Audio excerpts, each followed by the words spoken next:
Welcome to the Meditation Podcast. You can find all our episodes on the meditationpodcast.org. We're also on BitChute and YouTube. I also have 4 other podcasts: the Awakening Podcast, Exposing Fraud and Corruption, but with Solutions, Learn Polish Podcast, the Crypto Podcast, and the Speaking Podcast, as well as being a podcasting coach. You'll find everything on bio.link/podcaster. My guest, happiness coach, but also author of 3 best-selling books. Please welcome Dannie De Novo. Hi, how are you today? I'm very good. So I briefly mentioned that you're best-selling author of 3 books and a happiness coach, but you might let the listeners know a bit more about you. Sure. Well, I'm also a mom, and that's kind of where my journey in happiness started. I was a lawyer. I'm still kind of a lawyer, but I was a full-time lawyer, and I was living the life that I thought everyone was supposed to live. I had a good job. I had a nice house. I had a nice car, and I was married. And I was living my life, but I was miserable. And I knew I was miserable, but I never did anything to change it because I didn't know how. And then my daughter was born.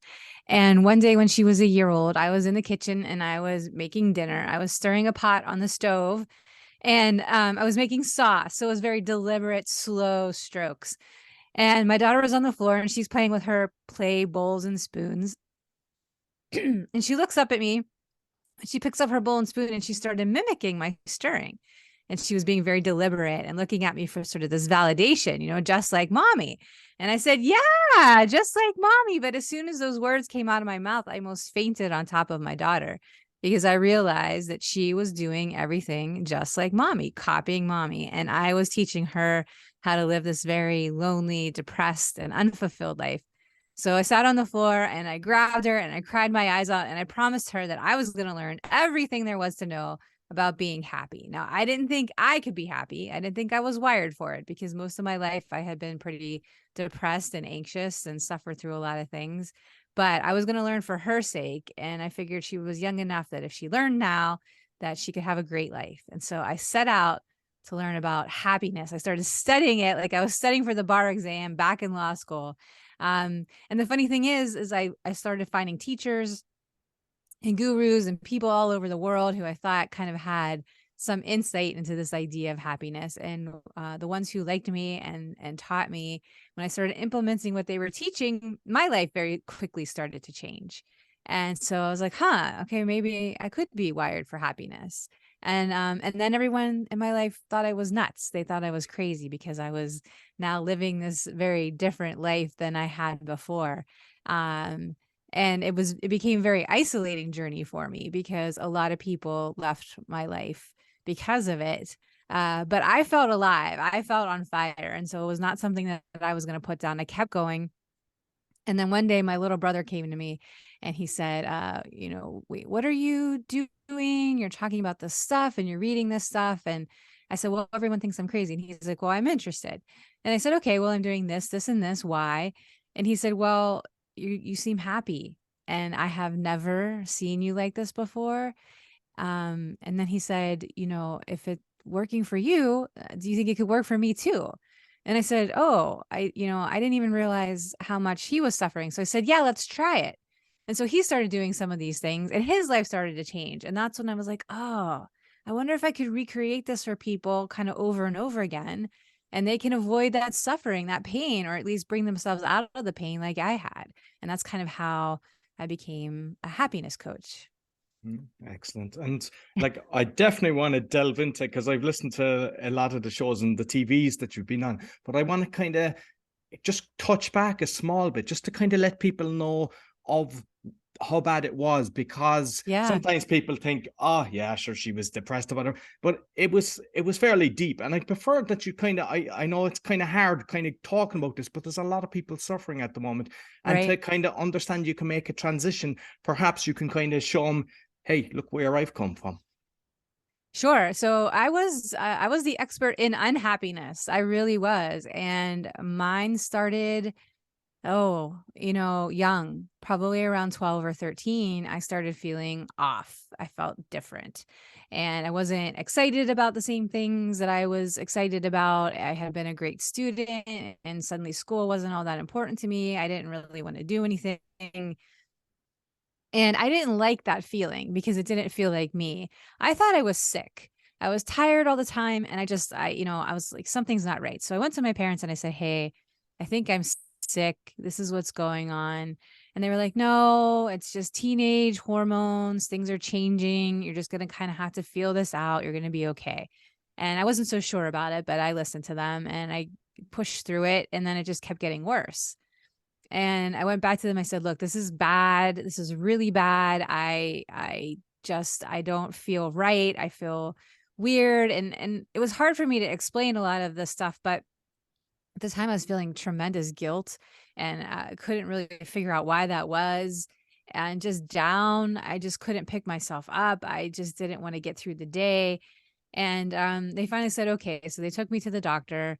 They start running blood tests. Of course, they can't find anything wrong. And I'm going to specialist after specialist. And finally, one person says, hey, I'd really like for you to talk to this one woman in my office. Would you do that for me? And I said, yeah, I just want to get better. So I'll do whatever you want me to do. And she was a therapist. So I sat down across the table from her and I started telling her everything that I felt and what was going on.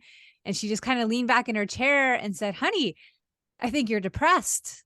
And I said, well, I don't even know what that means, but I don't think I am. And let me tell you why. Because even at the age of 16, I kind of knew that I had a pretty good life compared to most people. I mean, I had never really seen violence. I lived in a nice home. I went to a good school. I grew up with horses. I mean, my life was, as far as I saw, it was pretty good. And she just looked at me again. She said, honey, I think you're depressed. And I said, okay, well, what do we do about it? Because I don't know anything about this. But I know it's not a good thing to have. And I know people don't really look at it as a good thing to have. So she said, well, I think we should start you on some medication. And so she picked up the phone and she called the doctor. And the next thing I know, I started on this journey of trying medicine after medicine, which I believe just made me worse. I mean, I did not do well on the medication. I became very spacey. My pupils dilated horribly. I couldn't go outside without sunglasses on. I just felt very detached from myself, very foggy. And then I became really suicidal. And I managed to graduate high school. I went off to my first year of college. And then, of course, I started drinking on top of taking the medication. But I did really well my first year of college for some reason, even though I was not good. I was blacked out drunk. I really did not like myself very much. Somehow I made it through and I went home for the summer and I crashed. And I tried to go back for sophomore year. I made it a few weeks and then had to call my parents to come pick me up. And I ended up voluntarily committing myself to a mental institution because I was that suicidal. And I knew that I was behaving recklessly and that I was probably going to get lucky sooner or later. So I went there and I got more and more medication prescribed for me. So now I'm really feeling detached and out of control. But now I'm going into group therapy sessions with these women who are also there with me. I mean, it's a full lockdown unit. And they're talking about abusive relationships and losing children. And I mean, just the things that they had to go through, how traumatic they were. And here I am sitting here and I don't really have a reason. I'm just really depressed. And so I feel even more tremendous guilt. And I have all this shame piling up about, being the young girl on the psych ward now. It just wasn't a good situation. But they gave me more medication. After 2 weeks, they let me go home. And I held it together through the holidays for the sake of my family. But then on the other side of it, I really tanked. And I said, I got to go back because I don't want to live anymore. And I know that I'm going to succeed. And so when I went back in, they said, we've done everything we can do for you. We've got nothing left. And I said, well, you don't understand. If I leave here, I know I'm not coming back. I know I'm not really going back anywhere. I'm gonna succeed in this. And I'm just telling you that now. And they said, well, the only other option we have left for you is electroshock therapy. And, what did I know? I was 19. I had zero life experience at that point. I didn't have anyone advocating for me. My parents just didn't know what to do. They're just confused. And so I said, okay, well, I want to get better. So I'll do what I need to do. And I signed on the dotted line. I was of majority age, so it was all good. And the next thing I know, they're wheeling me down to the secret part of the mental institution that no one knows about. It's underground in the middle of the building. And I get wheeled in there on the wheelchair, and there's, this is obviously way before COVID. So, I mean, everyone's already suited up, looks like they're going into surgery with their masks on and everything. And I got very confused. I was like, I'm not having surgery. And they're like, well, you're going under anesthesia. And I was like, oh, well, what exactly, is going on here? And then this woman just shoved this medicine cup in my face. And she said, here's 2 pills, take these, and you can't have any water. And I said, oh, I was like, please, no more medication. I can't take any more. And she said, no, honey, it's Tylenol. Trust me, you'll be glad that you took it later. So I choked on the pills, and they strapped me down, and they wheel me through these 2 double doors into this room that I swear looked like Frankenstein's laboratory. I mean, there's just, there's whirring, and there's dials and switches and big levers everywhere. I mean, it looked like this thing had been built in like the 1600s. I mean, it was just frightening. And I started to cry and shake. And I said, you know what? I think I changed my mind. I don't want to do this. And by that time, they had already put the anesthesia in me, and I was starting to, go black. And the last thing I remember is they pushed my head down onto the bed, and they strapped that down. And as my head hit the pillow behind me, I just saw this giant man coming at me with these 2 big probes in his hand. And then I blacked out. And when I woke up in this dark room, and I opened my eyes, and I was like, oh, I was so glad I had taken that Tylenol, because I had a headache, like I had been hit in the head with a sledgehammer. I went through those treatments every other day for weeks and weeks and weeks. I eventually got discharged, and I would still go in for a morning treatment at the beginning of the day, and then sleep it off the rest of the day. And then one night I was at dinner with the same little brother that came to me in the story before, and he started telling the story about us on our ponies when we were little. And he was very animated about it. It was like a very, very important, very positive memory for him, right? So he's like going through the story. He's like, we went here and we weren't allowed to, but we did anyway. And then we jumped over this creek. And he's like, don't you remember we found this? And I can't remember any of what he's talking about. And he just keeps going. And then I can see his face start to drop. He's so upset that I can't remember this very important childhood memory. So I just felt so bad. So I started saying, yeah. And I just started repeating back to him what he had said. And he was like, yeah, you remember. And I said, yeah, I remember. And I pushed myself away from the dinner table. I ran into my bedroom, and I pulled my photo album out from underneath my bed, and I started going through the pictures, and I realized that I had lost most of my childhood memories. I just couldn't remember anything. And that's what really scared me. I mean, I was not getting better. I was no less depressed than I was at the beginning of the treatments, but I was so scared and so just physically torn up that I went to them and I said, you know what? I'm good. I am not depressed anymore. We can stop. And they said, okay, well, you prove it. And I said, okay, what do I have to do? So they gave me a list of things that I had to do. And I had to get, back in school. I got a part-time job. I started doing, things daily and logging it for them, and, having people check in on me, et cetera, et cetera. I had remembered my parents telling me at one point in time that I made life hard for myself because I was always asking questions, right? And asking really hard questions. What is life all about? Why am I here? Kind of things. And they said I always had to kind of go against the grain. And then if I would just sort of go with the flow like everyone else, that life would be easier, and maybe I wouldn't feel as bad as I did. And so I was like, you know what? As nothing else has worked, maybe this is something that I need to look at. And so I started faking it, and I started being like, quote, everyone else. I finished school. I went to law school, and I put a smile on my face every day, just like everyone else. Again, but I was not a happy person. I was really still dying inside, but the fear of going back to where I had been was enough to put that smile on my face every single day. And I really don't know how long I could have gone, truthfully. if my daughter had not been born, I doubt that I would be around right now, because I'm pretty sure I would have relapsed, because I never dealt with the reasons that I was so unhappy, the reasons I was depressed. I didn't know how. I didn't even know what they were, and had never really gotten the advice that I needed to really look internally and figure that out. It was just sort of dealt with symptomatically. Take this pill, you'll feel better. Don't think about it, you'll feel better. Don't do it that way, you'll feel better. And none of that had worked. And so I really thought that there was something wrong with me. Um, add in some not so great relationships in life, and I was in a pretty bad place. I mean, I was not able to make eye contact with myself in my own bathroom mirror. I would catch myself looking at myself and I would have to look away. I just had so much shame and such a lack of self-worth at the time that that I really didn't see any reason for me to be here. But then my daughter came, and she obviously tethered me enough to really want to look at things.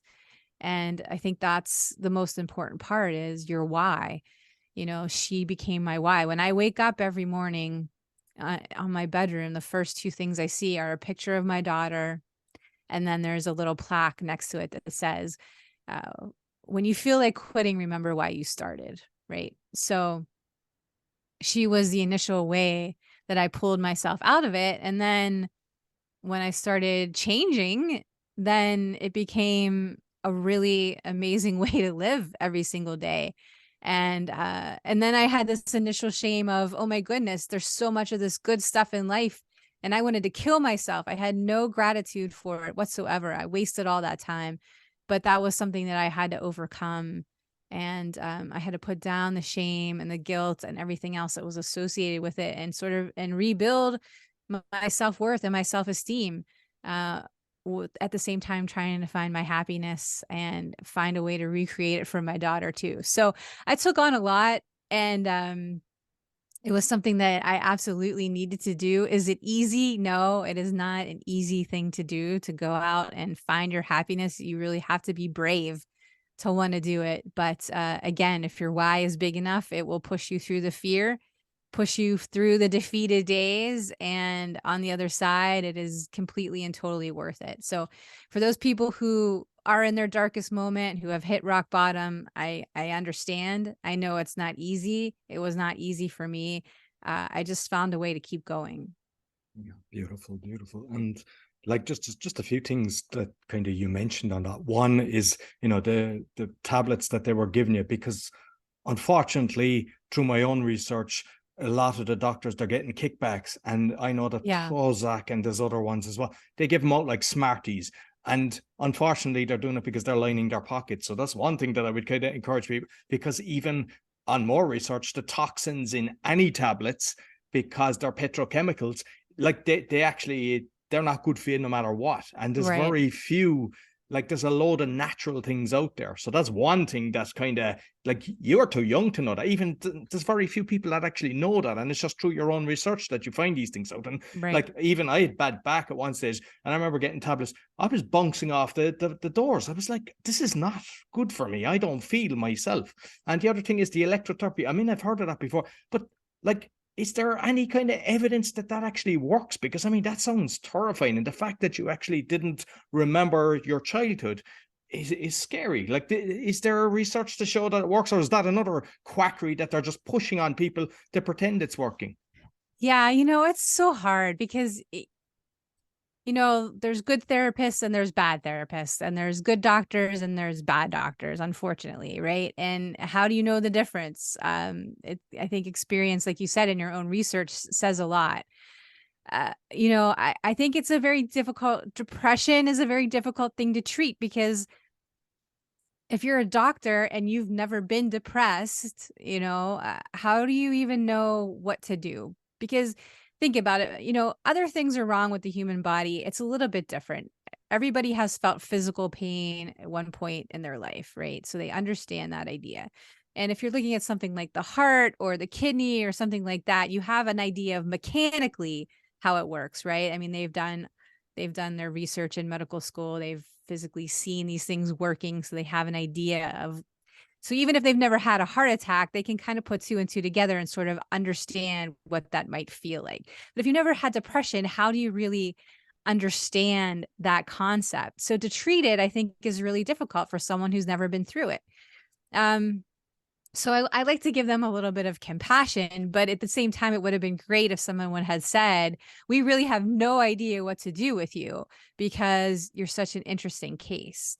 The electroshock therapy, there are physicians who believe that it works. There are studies that have been done.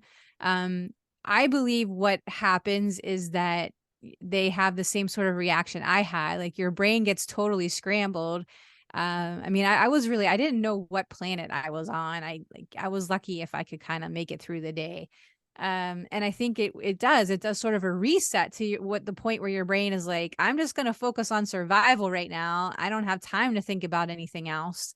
And so they just kind of, it gives you sort of a reset. And I think for some people that gives them the point to be like, okay, we're just going to kind of clear everything out and we're just going to focus on this. And it gives them kind of a sense of presence, if you will, that they maybe didn't have before. But if you do your real research and you see the people that have been subjected to it, a lot of them have a really difficult time post-therapy. A lot of them are addicts. A lot of them relapse into depression. A lot of people end up committing suicide. People like me don't make it, and I know that, and I don't take that for granted one single day. I know there was a reason that I did make it, and obviously it's to help those people who are in that space now who think that there is no hope. So the doctors still, because there are people that are able to sort of reset themselves after it, they still utilize it, but it is torturous. I mean, it was pure torture. It was terrifying. It's treated as completely clinical. I mean, which I understand doctors have to keep their distance to some extent, but I was a baby at the time, and it was a lot. It was a lot to just even process that trauma, along with anything else that I was experiencing before that had even occurred, right? So they kind of gave me something else to deal with instead of helping me with the problem. Everything is treated so, again, symptomatically, right? This hurts, okay, take this pill and you won't feel the pain anymore. Well, okay, great, but you haven't dealt with the reason that the pain occurred in the first place.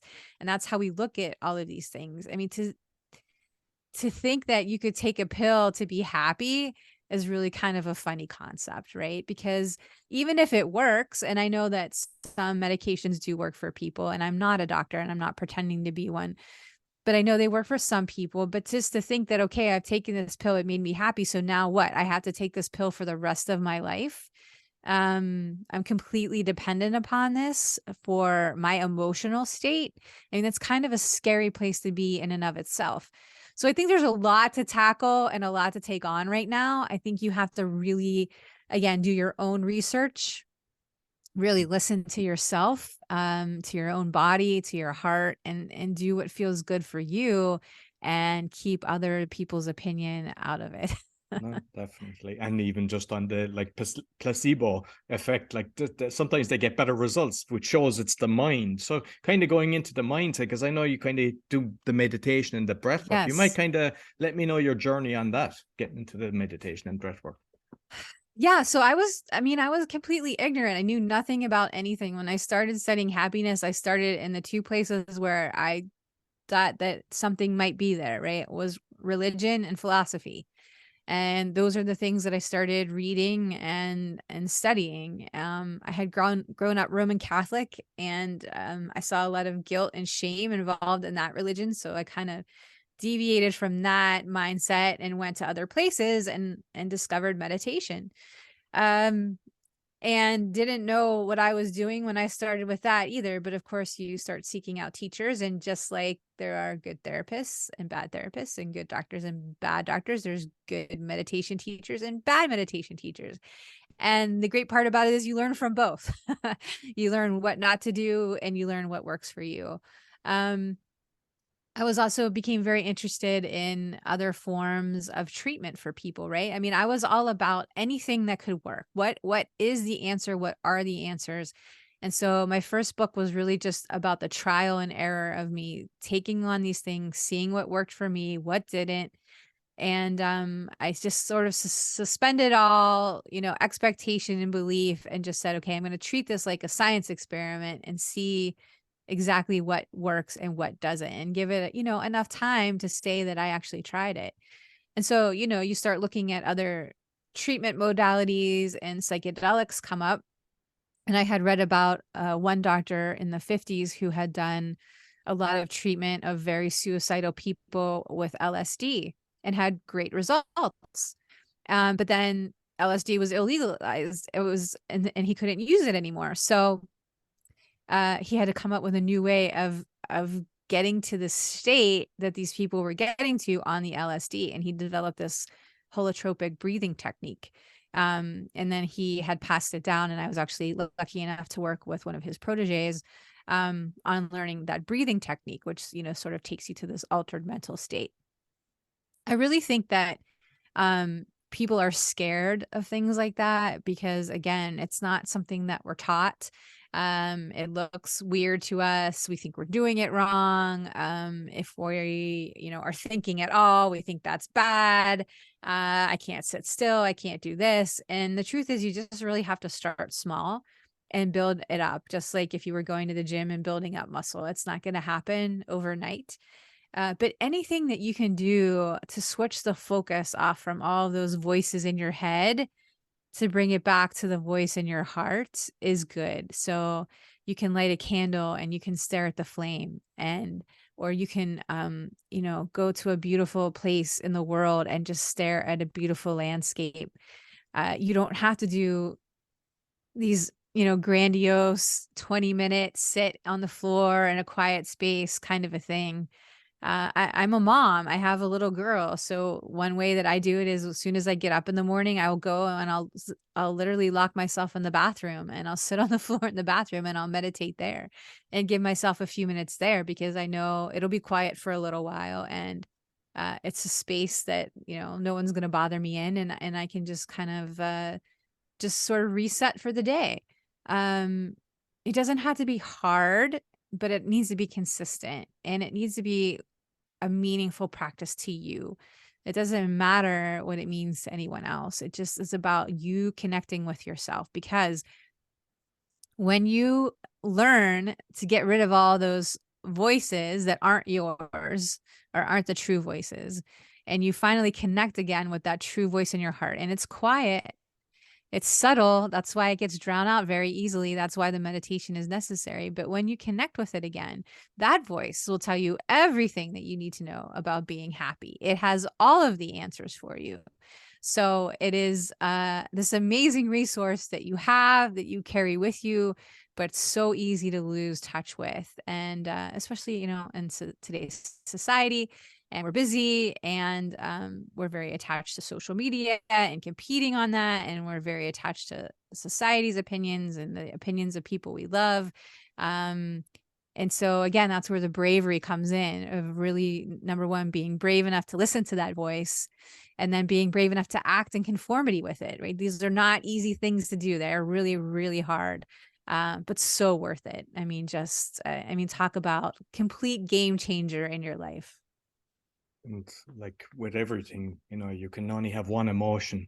And a lot of people, especially in the last it's nearly 3 years now at this stage, negativity. People are listening to the radio, they're listening to the news, and that becomes the topic of conversation. And like, a lot of people aren't aware, but some people, I know, let's call them, they call themselves awake, that they understand what's going on, and others don't. And yet in social media, they're all seeing what they actually want. And that's the way they actually work. It shows you what you want to see, because it sees you spending time on a certain thing. So if you're kind of concentrating on the negative, you're bombarded with the negative. So where's your thoughts going to go? You're going to be just constantly negative. Whereas, for me, it's like, I love listening to comedians and everything. That's the kind of things that show me, looking for happy things. I like art and stuff like that. Everything is kind of in the positive. So you just have to Yeah, kind of make that shift. So I love the you way do. that you've actually done and used your child. And I've seen it. You've used you've got a terminology clone, I believe it's called. That you might touch on it, because I thought that was actually beautiful as well. I've seen it on one of the Oh, TV shows that you've been yeah. on. Yeah, so the concept I say is mirror child, right? Because everyone's always like, "Oh, can you help me with my kid?" I'm like, "Yeah, if if we can help you first, because if you show me an anxious kid, I will show you an anxious parent, right? If you show me a depressed kid, I'll show you a depressed parent. It doesn't always show up exactly the same way, but what you don't realize is that your child is mirroring back to you your behavior in some way, shape, or form, right? Or a parent or some caretaker in some regard, right? So you've got to be very careful. You've got to be very aware of what you're doing, of what you're thinking, of how you're behaving, because your children learn how to be happy by watching you. It's not taught anywhere else. It's not taught in school. There's no teaching in kindergarten, even. There's no happiness 101 when you get to college. There's nothing. So they learn that barometer of their life by watching you. And if you aren't a very happy person, or if you do things like I say they clone your behavior. So C, for example, is climate, right? And I say your overall climate. And I love that word because it gives you a great visual. Are you the one who is walking around with that heavy rain cloud around you all the time, right? Always worrying, always talking about the negative stuff, always gossiping. That's a terrible behavior, right? Or when you walk into a room, do you bring the sunshine with you? And I don't mean you have to walk in with like jazz hands, like skipping around, right? Because that's not sustainable. And happiness should be a sustainable state. But when you walk in, do you bring some little glitter of positivity with you, right? I mean, how do you start each day? Do you start it in a positive way with a positive attitude? How do you start each day with your kids? Is everyone running around and screaming and whatever else? Or do you set the intention to have a good day? One of my mentors was Bob Proctor. And I remember him telling a story about he and his son, they call each other. He passed away, but they would call each other every morning. And they did something called talk good behind people's backs. And I just love that concept. So it's something I adopted with my daughter when she was old enough, right? And so now she'll come home and she'll tell me, "Oh, so and so was saying this about somebody." So I said, "Oh, we should talk good about behind people's backs." And so I just started saying really nice things about that person who wasn't around, and then other people joined in. So that's what I mean. Like my daughter's climate is in a place where she perceives negativity coming in. She doesn't condemn anybody for it. She just says, "Oh, why don't we shift it to a positive note," right? And everybody can leave the conversation feeling a little bit better about themselves or just about life in general. I mean, I think the ability to do that at such a young age is huge. I mean, think about what it could change in your life if you had that awareness and that power. Um, so yeah, it's really just about being aware of what you're doing, which is a really difficult thing to do. Again, meditation will help you do that, because to be aware, you've got to be able to pull yourself back into the present moment and kind of watch your own behavior through sort of these unobjective lens, right? A difficult skill to develop, but you can do it over time. And yeah, you're going to see things about yourself that you don't like. I mean, I still every day I catch myself doing stuff, but that's the human part. Those parts have to be accepted and loved too, and then you can change them. But you can't change anything if you're not watching yourself, if you're not paying attention to what you're doing. And if your child is having issues, that's a great wake up call to you that you're probably doing something to, help form that behavior.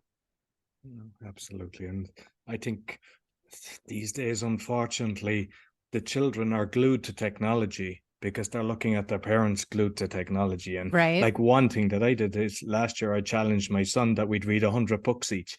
And he did. Oh, that's so great. He did it. He did just on the last day because he was actually sick for a week by Christmas, but he actually did it. And like I've noticed that even with games, like some people, they're buying all these big, like PlayStation 5 and all these different remote control, different things.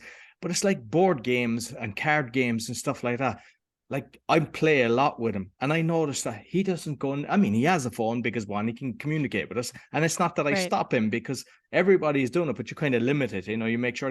But I Yeah. noticed that every time we're just constantly playing games, he doesn't even think about it. It's like Yeah. it's just the entertainment. It's a form of, they're bored sometimes and they're on the phone, and unfortunately, the parents are kind of shown, and then they're giving out about their child. So as you're kind of saying, like what you said earlier, it's like a reflection of yourself. The child is It just is. mimicking what you're doing. Of course they're doing it. You have to be really careful because,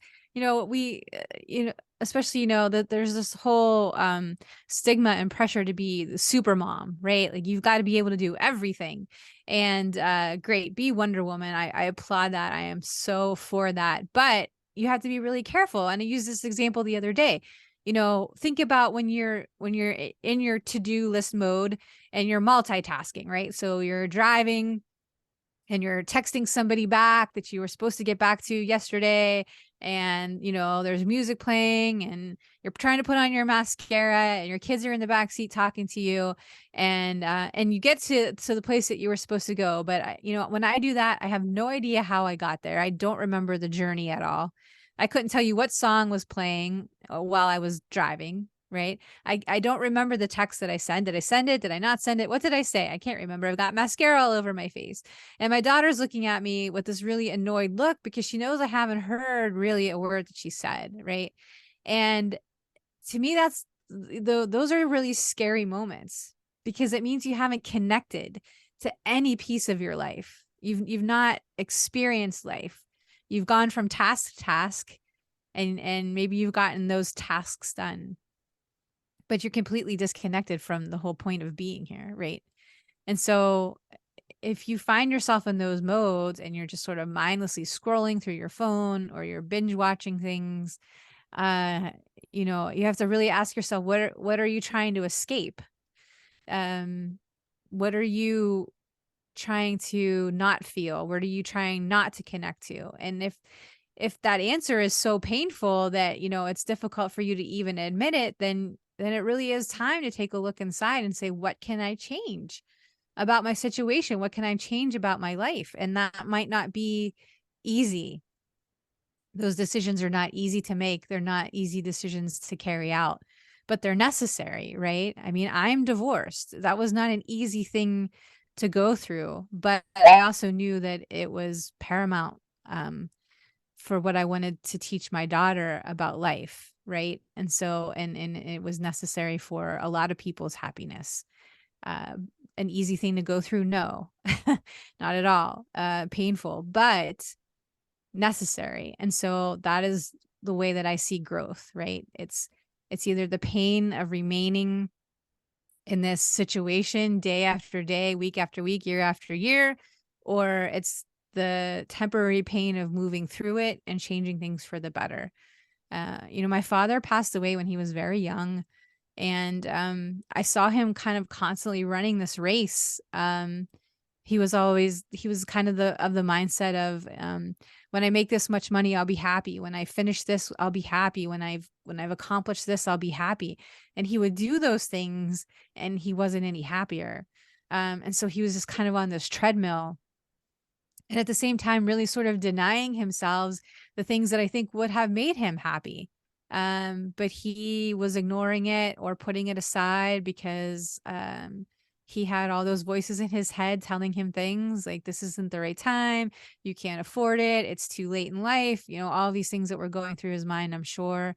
And I never really saw him be happy. And I know he was capable of doing it. But he just denied his heart so many times that it literally exploded. He had a massive heart attack and stroke, and he died at such a young age. And I still feel guilt today about not being able to do more to save him. But of course, I realize intellectually that he had to save himself. I had to save myself, right? And I can help my daughter. I can give her that springboard, but ultimately her decision to be happy or not happy will be her decision as well. All I can do is be a leader by modeling the behavior. And that's what you need to do for your children. But in your own life, you need to be that leader too. And not let yourself off the hook. Like your happiness is just too important of a goal, of an endeavor to make the excuses that I know that you want to make. Excellent. And I mean, I went through a divorce as well. And like, I remember thinking, because a lot of the time it's the children suffer because when there's tension there, and it is obviously difficult to break through, but like the child then is in two environments where it's totally loved instead of, and some people, Yes. they try, I know so many people, they stay together for the sake of the child. And when you know, I mean, obviously there's ways you can go to therapy and stuff, but there's just times you're just on different wavelengths and Yes. you just know it's not going to work. And like, I know that it was the best decision that I made. Like that's, when you see it, and my child is extremely happy. And what's brilliant is, I mean, I mentioned earlier about the 100 books, but I was there because I'm big into my kind of New Year's list because I tend to achieve it when I kind of plan it out. So I was like, are you going to read 100 books? No, my plan is to be happy. And I was like, what? Yeah, I just want to be happy, and I want all the people around me to be happy. And I thought, okay, excellent. I thought, excellent. Yeah, that is a great goal, right? And so much of that is knowing yourself, right? Knowing what makes you happy, and I mean, I'm sure you provide the space for him to explore those things. So many people, and they get older and they say, I don't even know anymore, and it's like, well, you've completely lost touch with that passion in your life. That's another thing you have to demonstrate for your kids.